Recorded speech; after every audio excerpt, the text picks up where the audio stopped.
second or third day, but how do you like your guys out there, the tight ends? Well, I'm just glad to be on the field with them. And you work hard all summer, and you've missed them since spring practice. It's just good to be back on the field with them, and overall, a good day today. I know you're not determining starters or backups right now, but how did Keel and Henson look out there? It was good. I just got to continue to work. I think Keel's working hard. Probably one of the hardest workers on the team. Just got to continue to focus his activity, and just proud of what all of them did today. How much progress have you seen from Evan since he's dropped basketball, focused on football full time? I've seen an improvement, but there's still got to be more improvement. From a standpoint of overall skill development. What was that conversation like? Did he come to you all and say, I'm going to be full-time football now? How'd that conversation go? Yeah, when we got here, I actually recruited Evan and know his father. And so, him playing basketball and playing football was what I thought he would always do. But it was his decision to just focus on football. And I hope it pays off for him because he's got the skill set. Is there something nice about the fact that you pretty much bring back your entire tight end room from the spring? You're not adding any new freshmen, though I guess you're adding Nick, so that kind of counts. Actually, how's Nick looked? Well, we actually added three. Which part of the question? We actually added three tight ends: Trey Kenyon, Keyshawn Toney, and Nick Muse. And obviously, those guys are from spring practice, and then Nick being new for camp now. But all three are very talented. Starting with Nick Muse. He is a guy that can really be a dominant inline player with his size and athleticism. Trey Kenyon the same, and then Keyshawn Toney, as he continues to develop, come from a good program here in South Carolina, just continue to work his strength and overall body development. He's going to be in the mix as well. Bobby, Kyle Markway is a guy that's seemingly been around forever, and he might get another year after this one. What does it mean to have that kind of experience on the field? Well, he's a great person. In the past, I've mentioned that he's kind of that Marcus Lattimore type. He makes everybody around him better, and he's a no excuse guy. He makes a mistake, he has no traffic report. He doesn't have any type of excuse on what he did wrong. He just says, "Coach, I'll do better," and he had a great day today. How much do you guys as a group talk about a guy like Hayden Hurst, a guy like Jared Cook, guys that have done it at the pro level, and how much do you talk about wanting to get up to that level? Well, what we do before meetings, we actually show clips of what we call good tight end plays because really, our tight end position, we're a fullback, we're an H-back, we're a inline tight end, and we're a receiver. So, when you look at that skill set, that's hard to find. So we find good clips of Hayden, good clips of Jared, good clips of other tight ends across the NFL and show, hey, this is the set and the movement skill that you want in this play. And we bring up Hayden a lot. With Nick, what is it that makes him really kind of that inline type? Well, first of all, he's got size and length. He's got length, so therefore you can be the inline guy that can block that 280-pound, 6'5" defensive end. Yet he can still flex out and do some things on the perimeter that you would like to do too, because we don't substitute our personnel and we keep our tight end in the game. How much do you work him right now, knowing that he might not be eligible to play this year? Well, that's the thing. You kind of just keep him ready. Meeting room is very important to him. That's where he's got to be the most competitive. And to be honest with you, he's probably one of the alpha males in the room. He stands out. He's a leader. He is really going to be special. What makes him that alpha male? Is that just something that you're kind of born with, something that he learned playing football with his brother? Or? I think when you think about Nick and, way he's been brought up, tremendous family, a competitive spirit. He's got an older brother that probably spanked him a little bit growing up, and he wants to, get up there and beat the big brother there with who he's dealing with. And, this is a tremendous family, so I'm sure that has a lot to do with it.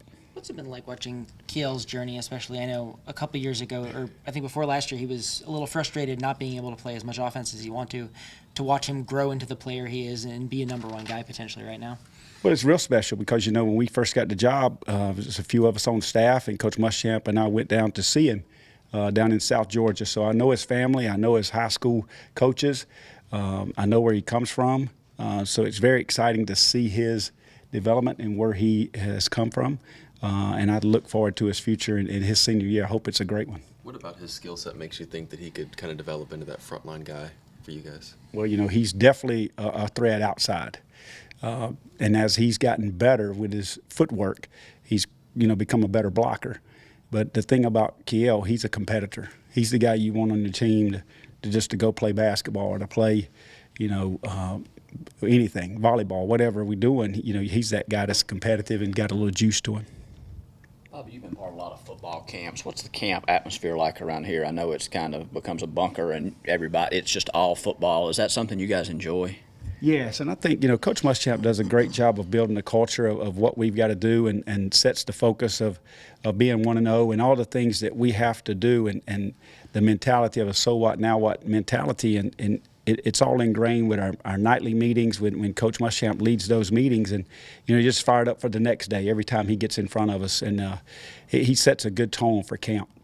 Anybody sleeping here this year? I know Jacob August set up kind of a tent city last year. You got guys all over the floor this year? We got them all over. I think Larry, our equipment guy, gave him some air mattresses, and they're set up all over the facility. What time do y'all let them go at night? I mean, so in theory, if they wanted to go home, what time would they be leaving and coming back? Around 9:30, 10, they'd be leaving. And get started about? Get started. They got to be in the building at 6:30. Okay. Yeah. From a personal standpoint, how does it feel for you to see your son going into his senior year and having been here to see his development over his career?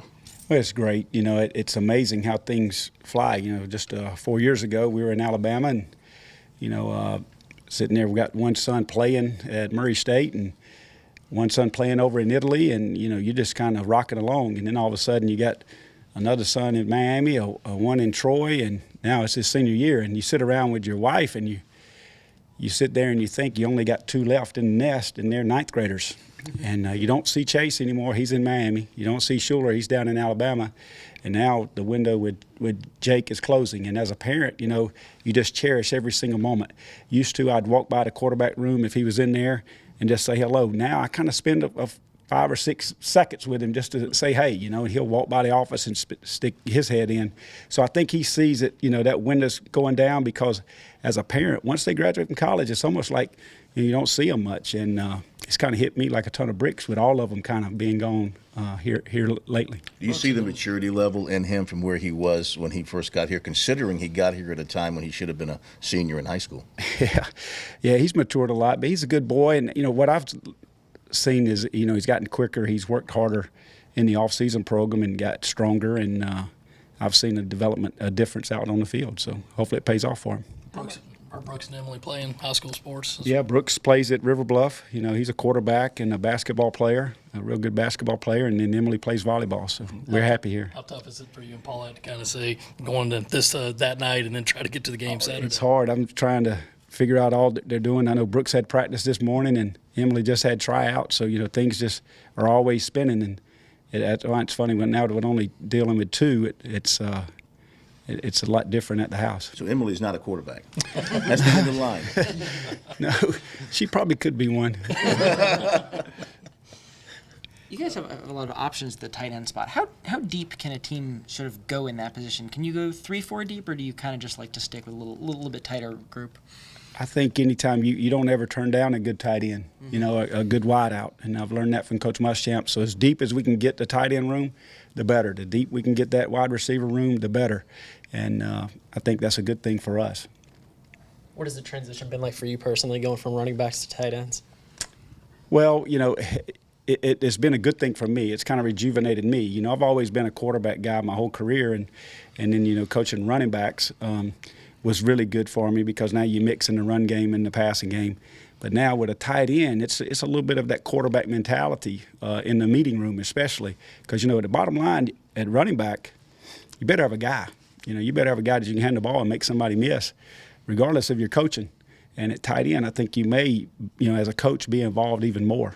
So it's exciting for me. Feaster out there today? City. Have you done much tight end work in the past? Yes, I had Ben Hall, kind of specifically coached him back in the day and used him in our offense. I've always wanted to use a tight end and kind of been infatuated with the tight end position, because a lot of times guys just want to go full wide. So the tight end position is kind of different, and having him all along, just kind of develop your tight end skill set. Feaster out there today? Yes, Feaster was out there today. I didn't look. I thought he looked good, but my focus right now is tight ends and recruiting more good players to get here. Bobby, you guys had a lot of success last year spreading your running backs out, hitting them with the ball out of the backfield. How much can that help going over to tight ends and kind of including those guys into that group? Well, obviously I would hope that my experience in the passing game would help. And, anytime you can get the ball expanded, when you can make them defend the field, sideline to sideline, goal line to goal line, is always better, whether it be a vertical threat or a horizontal threat. And I know we can do that at the tight end position. You've called offenses before. I guess going into his second year, how much freer is it for an offensive coordinator and having his system in place now and kind of being able to open things up maybe a little bit more? Well, I think it's huge for Brian's just to be acclimated with who is around him. He's got the same staff, and he's got one of his best friends as running backs coach. So he's got, all of us back, and now he's got a guy that's been with him before in Thomas Brown, who's a tremendous running backs coach, and a guy that he can lean on from experience as well. So it's a good thing for BMAC. Been a pretty heavy two tight end offense over the last few years. BMAC said that he last year put in about half the playbook he wanted to. Do you feel like it'll still be a lot of two tight ends this year, or does that kind of play itself out as y'all figure out what you have at both wide receiver and tight end? I'm sure, we've got 10 packages where we don't even have a tight end. We've got 11 packages. We got 12 packages where we have 2 tight ends. We even have some, 13 packages where we run 3 tight ends. So it all depends on the play and when BMAC wants to call them. We've got to be ready in the tight end room so that when he calls those plays, they can be replicated because we executed well. What progress have you seen from Trey Kenyon and Keyshawn Toney from the spring, especially from Trey, considering he missed kind of the first half of that? Well, with Trey missing the first part of spring, you kind of put spring behind him because, you only got a few days, and you're trying to focus on getting him ready now. He's an athlete. He's a big, strong athlete that can help us. He's got a good broad jump. He's got the athleticism in his body. We just got to get him ready to play, and that's our job as a coach. And Keyshawn? Keyshawn the same way. Very intelligent guy, picks it up, hard worker. Just got to continue to get him ready to play. If Nick does ultimately get cleared before the season starts, is he a guy that you think can compete for starting minutes or starting snaps this year? Yes. I think so. Thanks a lot, man. Thank you, guys. Thank you, man. Appreciate it.